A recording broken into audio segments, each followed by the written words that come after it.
आज हम लोग शुरू करने जा रहे हैं अपने क्लास 9th के केमिस्ट्री में चैप्टर नंबर आपका 3rd। चैप्टर का नाम है एटम्स एंड मॉलिक्यूल्स। इसके पहले तक के क्लासों में हम लोगों ने अपने 2 चैप्टर को कम्प्लीटली ख़त्म किया है ना, मैटर इन आवर सराउंडिंग, और एक और था is matter around us pure, जो कि इसके पिछले वाला हमारा चैप्टर था। तो दोनों चैप्टर को हम लोग कम्प्लीटली ख़त्म कर चुके हैं। दोनों चैप्टर को अच्छी तरीके से ख़त्म करने के बाद हम लोग आ चुके हैं अपने चैप्टर नंबर 3rd में, जिसका नाम है एटम्स एंड मॉलिक्यूल्स। देखिए, एटम्स एक ऐसा वर्ड है जो कि हम लोग पहली बार तो नहीं सुन रहे हैं, कई बार हम लोग सुने हुए हैं। मॉलिक्यूल भी एक ऐसा वर्ड है जो कि हम लोग पहली बार नहीं सुन रहे हैं, बल्कि इसको हम लोग बहुत बार सुन चुके हैं। लेकिन अभी तक जो आप केवल एटम्स एंड मॉलिक्यूल्स सुने थे, लेकिन आपने कभी जाना नहीं कि एटम्स होता क्या है, मॉलिक्यूल्स क्या होता है। तो ये चैप्टर बेसिकली आपको ये बताएगा कि आपने बहुत पहले से जो कई बार एटम्स सुन चुका, आपने मॉलिक्यूल्स भी आपने सुन रखा है, आखिर एक्चुअली में आपको ये पता चलेगा इस चैप्टर में कि एटम होता क्या है, मॉलिक्यूल्स क्या होता है। ये दोनों चीज़ आपको इसमें पता चलेगा। हालांकि बताने का तो हम अभी तुरंत बता देंगे कि एटम क्या होता है, मॉलिक्यूल क्या होता है, लेकिन अभी बता देने से ना इस चैप्टर का सस्पेंस खत्म हो जाएगा। फिर आपको लगेगा ना कि सर ने तो अभी बता दिया, फिर आगे जो पढ़ाएंगे ना आपको उसमें उतना मज़ा नहीं आ पाएगा।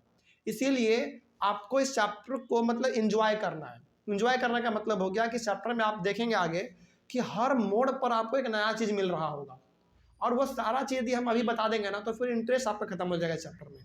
इसीलिए मेरा मकसद इस चैप्टर को पढ़ाने का ये रहेगा कि पहली बात तो हम लोग इसको एंजॉय करते हुए पढ़ेंगे। दूसरी बात, चैप्टर बहुत आसान है हमारा। बेसिकली इस पूरे चैप्टर में आपका 2 ही चीज़ों के ऊपर बात होगा, एक एटम के ऊपर और एक मॉलिक्यूल के ऊपर, ठीक है।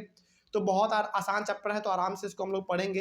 एटम्स क्या होता है, मॉलिक्यूल्स क्या होता है, ये थोड़ा देर आपको बाद पता चलेगा, मतलब 2-3 क्लास के बाद आपको पता चलेगा। लेकिन उससे पहले बहुत कुछ आपको समझना पड़ेगा। मतलब एटम्स और मॉलिक्यूल्स को समझने से पहले आपको बहुत सारी बातें समझनी पड़ेंगी, बहुत सारे चीज़ों को ध्यान में रखना पड़ेगा, बहुत सारे लोगों के बारे में आपको पढ़ना पड़ेगा, है ना। तब जाके आपको एटम्स एंड मॉलिक्यूल्स जब हम आपको बताएंगे तो झट से आपको ये समझ में आ जाएगा और चीज़ों को आप आपस में कनेक्ट भी कर पाओगे, ठीक है। तो शुरू करते हैं, चलिए। सबसे पहले आपके एनसीईआरटी बुक के अकॉर्डिंग चलेंगे, जैसा आपको पता है लाइन बाय लाइन, मतलब कि टॉपिक वाइज टॉपिक चलेंगे, और बेसिकली नोट्स है तो थोड़ा सा हम लोग डिटेल में भी चलेंगे। देखते हैं, क्योंकि आपका एनसीईआरटी बुक भी सबसे पहले कुछ इंट्रोडक्शन देता है, तो हम लोग भी पहले यहाँ पे कुछ इंट्रोडक्शन लेंगे। और एटम्स और मॉलिक्यूल्स को शुरू करने से पहले ये इंट्रोडक्शन बहुत ज़रूरी है, तभी आपको समझ में आ पाएगा कि जो एटम और जो मॉलिक्यूल्स हम आज पढ़ते हैं, इसका कॉन्सेप्ट तो आज से बहुत समय पहले हमको किसी ने दे रखा था। मतलब एटम्स एंड मॉलिक्यूल कॉन्सेप्ट आज हमारे पास जो हम लोग पढ़ रहे हैं, ये कोई नया कॉन्सेप्ट नहीं है, ये बहुत पुराना कॉन्सेप्ट है, ये बहुत लंबे समय से चलता आ रहा है। लेकिन आज हम लोग जो एटम्स एंड मॉलिक्यूल्स पढ़ेंगे वो थोड़ा सा एडवांस फॉर्म होगा। क्योंकि देखिए, जैसे हम लोग एग्जाम्पल के तौर पे समझ सकते हैं, जैसे हम लोग आज चंद्रमा के बारे में पढ़ते हैं, आसमान के बारे में पढ़ते हैं, मार्स, जुपिटर, नेपच्यून, अलग अलग प्लैनेट के बारे में हम लोग पढ़ते हैं। आज हम लोग पढ़ते हैं सब चीज़ें, लेकिन क्या हमारे ऋषि मुनि लोग उनके बारे में नहीं पढ़ते थे? क्या पढ़ते थे, लेकिन उनके पास जो नॉलेज था ना वो लिमिटेड नॉलेज था। हमारे पास आज सोशल मीडिया है, इंटरनेट है, हमारे पास आज अनलिमिटेड नॉलेज है। जहाँ से जो आप सोशल मीडिया खोल लो वहीं पे आपको नॉलेज मिल रहा है। सिंपली हम लोग इसमें ये हम आपको बताना ये चाह रहे हैं मोटा मोटी कि एटम्स एंड मॉलिक्यूल्स हमारा जो कॉन्सेप्ट है ये कोई नया कॉन्सेप्ट नहीं है, ये बहुत पुराना कॉन्सेप्ट है। ये बहुत पुराने हमारे ऋषि मुनि लोग हुआ करते थे, उन्हीं सभी का कॉन्सेप्ट में दिया हुआ है। लेकिन आज जो हम लोग एटम्स एंड मॉलिक्यूल्स पढ़ेंगे ना, वो थोड़ा सा हम लोग एडवांस फॉर्म पढ़ेंगे। जो ऋषि मुनि लोगों ने हमको बताया वो तो हम समझेंगे ही कि आखिर उन्होंने क्या कॉन्सेप्ट दिया एटम को लेकर, वो समझेंगे। साथ ही साथ हम लोग इसमें ये भी पढ़ेंगे कि जैसे जैसे हमारा साइंस डेवलप हुआ, वैसे वैसे एटम्स में क्या तरक्की आया, एटम्स में ऐसा क्या बदलाव आया जो कि ऋषि मुनि के टाइम पे नहीं था, है ना। जो कि देखो, आपको पता है आज से 400 साल 500 साल पहले हमारा साइंस उतना डेवलप नहीं था। तो ऑब्वियस सी बात है, हमारे ऋषि मुनि लोगों ने जो लिखा होगा उन्होंने वही लिखा होगा जो उन्होंने एक्सपीरियंस किया होगा। लेकिन आज हमारा साइंस बहुत डेवलप है, तो आज हम लोग बेसिकली चैप्टर में दोनों चीज़ पढ़ेंगे कि ऋषि मुनि लोगों ने क्या कॉन्सेप्ट दिया हम लोगों को एटम्स एंड मॉलिक्यूल्स के बारे में, और मॉडर्न साइंस, आज का साइंस हमारा एटम्स और मॉलिक्यूल्स के बारे में क्या कहता है। दोनों पढ़ेंगे हम लोग। चलिए शुरू करते हैं बिना किसी देरी के। सबसे पहले पॉइंट में लिखा गया है एन इंडियन फिलोसफर। अच्छा, फिलोसफर का मतलब क्या होता है पहले समझिए। फिलोसफर का मतलब होता है एक ऐसा आदमी जिसको किसी खास चीज के बारे में डीप नॉलेज है। जैसे सपोज कीजिए, मान लीजिए एग्जांपल के तौर पे बस, कि हमको ना केमिस्ट्री का बहुत ही डीप नॉलेज है, मतलब हमको केमिस्ट्री का बहुत ही गहरा नॉलेज है, बहुत तगड़ा नॉलेज है, और वो नॉलेज केवल हम अपने पास रखते नहीं है बल्कि लोगों को सिखाते भी हैं। तो हम क्या कहला जाएंगे? एक फिलोसफर कहला जाएंगे। ठीक है, तो फिलोसफर का सिंपल सा मतलब आप ये समझिएगा, एक ऐसा इंसान जिसको किसी एक चीज का बहुत ही तगड़ा ज्ञान होगा। हालांकि दो तीन चीजों का भी ज्ञान हो सकता है, लेकिन नॉलेज जो होगा वो बहुत ही तगड़ा नॉलेज होगा, और वो नॉलेज केवल अपने पास वो नहीं रखते हैं बल्कि सभी के साथ वो शेयर भी करते हैं। बेसिकली कह सकते हैं कि एक टीचर का वो रूप है। लेकिन देखो, एक टीचर और एक फिलोसफर में बहुत बड़ा डिफरेंस होता है। टीचर बेसिकली आपको टीच करता है, टीच करने का मतलब आपको वो पढ़ाता है, आपको सिखाता है। लेकिन फिलोसफर का मतलब होता है जो घूम घूम के अपने मैसेज को पहुंचाता है। अच्छा, टीचर जैसे आप हमको टीचर मानते हैं, ठीक है, लेकिन हम आपको केवल पढ़ाते हैं कोचिंग में। क्या हम घूम घूम के सबके जगह पे अपना नॉलेज शेयर कर रहे हैं? क्या नहीं कर रहे हैं। सिंपली हमारे कोचिंग में आप आ रहे हो तो आप पढ़ रहे हो, आपको नॉलेज मिल रहा है, ये टीचर का रोल होता है। लेकिन एक फिलोसफर का काम होता है कि आपके पास जो नॉलेज है ना, आप घूम घूम के उसको फैलाओ। भले आपको हजारों किलोमीटर क्यों ना जाना पड़ जाए, आप जाओ, लेकिन लोगों को वहां पे जाकर आप फैलाओ। यही हमारा फिलोसफर का काम होता है। तो खैर आगे बढ़ते हैं। तो N Indian philosopher Maharshi Kannada, philosopher का नाम क्या था? Maharshi Kanad said that if we go on dividing matter. अच्छा चलो, थोड़ा सा ना हम इसको गैप अभी छोड़ना चाहेंगे, हम आपको लेकर जाना चाहेंगे अपना चैप्टर नंबर 1 में, matter in our surrounding. Matter का डेफिनेशन हमको अभी भी याद है क्योंकि बहुत सिंपल था। Everything which occupies space and has mass are called matter. मतलब कि वो हर चीज जो कि कुछ स्पेस ऑक्यूपाई करे और उसके पास क्या हो, अपना मास हो, वो हमारा मैटर कहलाएगा। जैसे आपका मोबाइल फोन, जब हम उसको टेबल पे रख रहे हैं तो वो कुछ स्पेस छेक रहा है और उसके पास अपना मास भी है, यानी कि वो भारी भी है थोड़ा, वो क्या हो गया? हमारा मैटर हो गया। आपका पत्थर कुछ स्पेस वो ऑक्यूपाई कर रहा है और वो उसके पास अपना मास भी है, वो भी मैटर हो गया हमारा।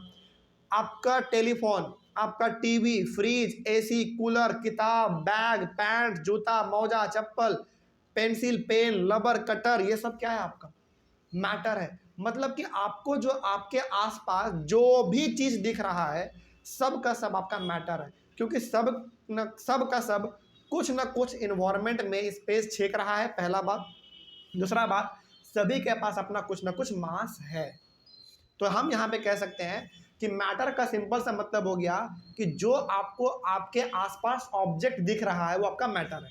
जैसे मेरे सामने अभी दिख रहा है, बैग है, इंस्ट्रूमेंट बॉक्स है, कैमरा का स्टैंड है, मोबाइल फ़ोन है, माउस है, फिर ये माइक का वायर है, फिर से टेबल, बेंच, टेबल, कुर्सी, व्हाइट बोर्ड, मार्कर, ये सब क्या है? हमारा मैटर है। कोई दिक्कत है इसमें? चलिए आगे बढ़ते हैं, अब आपको समझ में आएगा। तो मैटर का मतलब आपको समझ में आ गया। तो N Indian philosopher Maharshi Kanad said that if we go on dividing matter, और मैटर को हम लोग हिंदी में कहते हैं पदार्थ, ठीक है, we will get smaller and smaller particles. बिल्कुल सही बात है। देखो, जब आप किसी भी चीज को डिवाइड करते हो ना, एक समय पे आप पहुंच जाते हो जब आपको, मतलब जब आप उसको और ज्यादा डिवाइड नहीं कर पाओगे। जैसे मान लीजिए कि आपके पास ना एक रस्सी का टुकड़ा है, ठीक है, आप उसको लगातार डिवाइड कर रहे हो, मतलब कि लगातार आप उसको काट रहे हो। एक समय ऐसा जरूर आएगा जब आप उसको काट नहीं पाओगे, मतलब उस समय पे आपको उस रस्सी का सबसे छोटा हिस्सा मिल जाएगा आपको। क्या उस छोटे हिस्से को और संभव है उसको डिवाइड करना? नहीं, संभव तो नहीं है। मतलब सिंपल सा ही ऐसा आप समझो कि आपके पास एक चौक है जो आपके टीचर स्कूल में लिखते हैं चौक, उसको आप तोड़ो, हथौड़े से उसको तोड़ दो, पाउडर में कन्वर्ट हो गया। क्या उस पाउडर को और ज्यादा पाउडर में कन्वर्ट किया जा सकता है? क्या नहीं किया जा सकता। तो बेसिकली महर्षि कन्नड़ हमको यहाँ पे ये बता रहे हैं कि जब आप किसी भी मैटर को, यानी किसी भी ऑब्जेक्ट को जब आप डिवाइड करते हो, तो डिवाइड आप करते जाओ करते जाओ करते जाओ, आप आखिरकार एक ऐसे स्टेज में पहुंचते हैं जब आपको उस ऑब्जेक्ट का सबसे छोटा हिस्सा मिल जाता है, आप उसको और ज्यादा डिवाइड नहीं कर पाते हैं। बिल्कुल सही बात है। ठीक है, आगे बढ़ते हैं। Ultimately, a time will come when we will come across the smallest particles beyond which further division will not be possible. मतलब कि जब हम लोग डिवाइड करते हैं किसी भी ऑब्जेक्ट को, जब उसको टुकड़ों में बांटते हैं, तो अल्टीमेटली हमारे पास एक ऐसा समय आता है जब हम लोग उसको और ज़्यादा डिवाइड नहीं कर पाते हैं।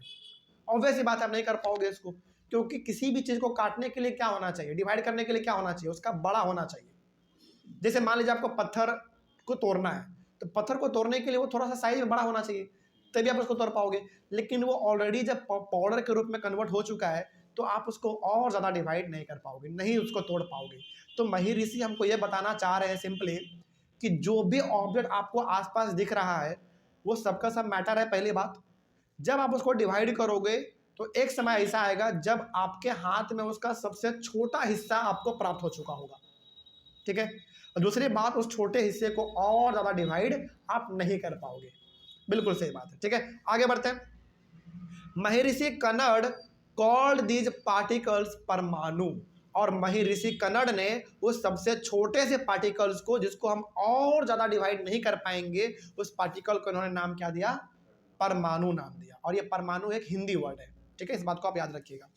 और इसी को हम लोग इंग्लिश में क्या कहते हैं, एटम कहते हैं, ठीक है। आगे बढ़ते हैं। अनदर, ये तो हमारा हो गया वैसे फिलोसफर जो कि इंडिया से बिलोंग करते थे, जिसका नाम था महर्षि कन्नड़, ठीक है। अब एक हमारे सामने एक और फिलोसफर है, वो कौन है देखते हैं। Another Indian philosopher Pakudha Katiyama. Pakudha Katiyama, यदि देखो ये बहुत बड़े इंडियन फिलोसफर है, यदि मेरे उच्चारण में कोई गलती हो जाए तो माफ़ी है, ठीक है, क्योंकि रेस्पेक्ट है इनके लिए, ठीक है।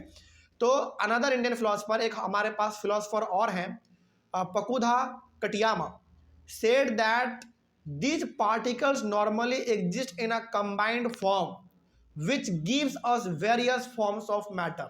अब पकुधा कटियामा जो हमारे एक इंडियन फिलोसफर हैं, जो कि बहुत ग्रेट इंडियन फिलोसफर है, उन्होंने हमको ये बताया कि देखो, आपको अभी तक तो ये पता चल गया कि कोई भी मैटर जो है वो सबसे छोटे से छोटे पार्टिकल से मिलके बना है। आप ऐसे समझिए, जब आप एक चौक को आप ब्रेक करते हो तो वो पाउडर में कन्वर्ट होता है। इसका मतलब चौक किससे मिलके बना था, पाउडर से मिलके बना था। तो पकुधा कटियामा जी हमको ये बताना चाह रहे हैं कि जो भी आप मैटर देखते हो ना, वो बेसिकली बहुत ही छोटे छोटे हिस्सों से मिलके बना है। बिल्कुल सही बात है हमारा, है ना, वही बात ये हमको बताना चाह रहे थे, वही बोल रहे हैं ये, said that these particles normally exist in a combined form. Combined form का मतलब सब छोटे छोटे पार्टिकल आपस में जुड़े हुए हैं, और जब बहुत सारे पार्टिकल आपस में जुड़ जाते हैं तो जाके हमारा एक कंप्लीट मैटर बनता है। जैसे सपोज कीजिए, एग्जांपल के तौर पे, यदि आपको एक पत्थर का टुकड़ा दिख रहा है, तो वो पत्थर का टुकड़ा बेसिकली बहुत ही छोटे छोटे पार्टिकल आपस में जुड़े होंगे पहले, तब जाके वो बड़ा सा एक पत्थर का रूप लिया होगा, जिसको हम लोग क्या कह देते हैं, सिंपली मैटर कह देते हैं। तो देखो यहाँ पे ना महर्षि कन्नड़ ने कुछ, उन्होंने हमको जो बताया वो बेसिक जानकारी दिया, उन्हीं को थोड़ा सा और एडवांस लेकर कौन चले गए, पकुधा कटियामा जी। तो महर्षि कन्नड़ जी ने हम लोगों को ये बताया कि कोई भी मैटर जो है वो बहुत ही छोटे छोटे पार्टिकल से मिलके बना हुआ है, यानी कि जब आप उसको डिवाइड करोगे तो एक स्टेज ऐसा आएगा जब आप उसको और ज़्यादा डिवाइड नहीं कर पाओगे, ठीक है। लेकिन पकुधा कटियामा जी ने हम लोगों को ये बता दिया कि कोई भी मैटर जो है ना, बहुत ही छोटे छोटे पार्टिकल से ही आपस में उसको जोड़ा गया है, तब जाकर वो हमारा बना है।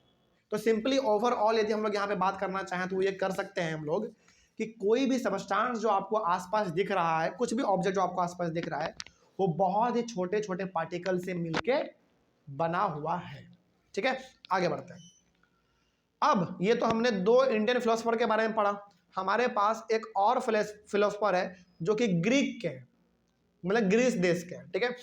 Greek philosophers like Democritus, Critis जो भी आप बोल लीजिए, Democritus and Leucippus said that if we go on dividing matter, a stage will come when particles obtained cannot be divided further।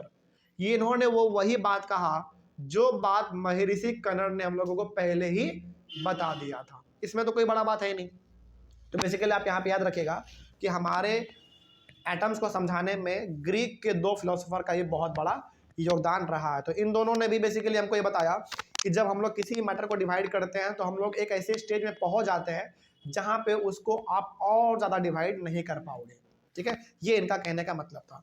आगे, democracies called these particles atoms, और इन्होंने क्या नाम दिया उसको?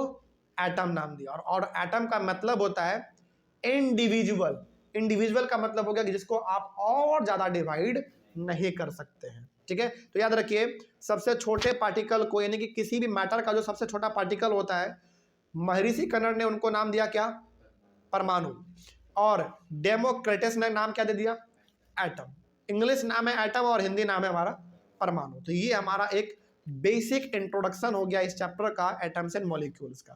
तो यहाँ तक आपको कोई दिक्कत? अब चलिए, यहाँ तक यदि आपको समझ में आ गया, और हमने आपको पहले भी कहा कि चैप्टर बहुत ही आसान है आपका, बस आपको थोड़ा सा इसमें ध्यान से समझना पड़ेगा। ठीक है, आगे बढ़ते हैं। अगला टॉपिक हमारा इस चैप्टर के अंदर लॉ ऑफ केमिकल कॉम्बिनेशन। अब ये केमिकल कॉम्बिनेशन का क्या लॉ है, क्या नियम है, इसको हम लोग अपने अगले वाले क्लास में डिस्कस करेंगे। तब तक के लिए थैंक यू वेरी मच।